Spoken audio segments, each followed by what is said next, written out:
ಗತ್ತು ಗಾಂಭೀರ್ಯ ಎರಡರೊಟ್ಟಿಗೂ ಬರಲಿಲ್ವಾ? ಎರಡು ಸಿನಿಮಾ ಬರಲಿಲ್ವಾ? ಇದು ಯಾವುದಾದ್ರು ಭೀಮಾ ಬರಲಿಲ್ವಾ? ನುಗ್ಲಿಲ್ವಾ? ಜನ ನೋಡಲಿಲ್ವಾ?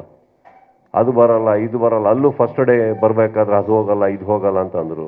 ಹೋಯ್ತಲ್ಲ. ಚಿತ್ರರಂಗದಲ್ಲಿ ಚಿತ್ರರಂಗ ಅನ್ನೋದು ಏನಿದೆ ಸರ್, ಯಾರು ಅದರ ಪ್ರಾರಂಭ ಅಲ್ಲ, ಯಾರು ಅದರ ಅಂತ್ಯ ಅಲ್ಲ. ಚಿತ್ರರಂಗ ಅನ್ನೋದು ಪ್ರತಿಯೊಬ್ಬರಿಗೂ ಸೇರ್ಪಡೆ ಆಗುತ್ತೆ. ಪ್ರತಿಯೊಬ್ಬರು ಅದರ ಇತಿಹಾಸ ಭವಿಷ್ಯ ಎರಡೂ ಹೌದು. So today I am very proud of those films.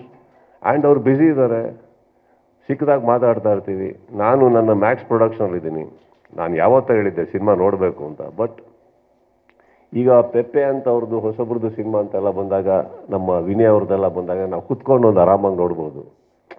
ಎಲ್ಲರೊಟ್ಟಿಗೆ ಕುತ್ಕೊಂಡು ಈ ದುನಿಯಾ ವಿಜಯ್ ಅಥವಾ ನಮ್ಮ ಗಣೇಶ್ ಅವ್ರದ್ದೆಲ್ಲ ಸಿನಿಮಾನ ನೋಡ್ಬೇಕಾದ್ರೆ ನಮ್ಮದೇ ನೋಡೋವಂಥ ಒಂದು ರೀತಿ ಇದೆ ಸರ್. ಶೋ ಯಾವತ್ತು ರಾತ್ರಿ 9 ಗಂಟೆ ಮೇಲೆ ಸ್ಟಾರ್ಟ್ ಆಗೋದು, ಆ ಥರ ಪ್ರೀಮಿಯರ್ಸ್.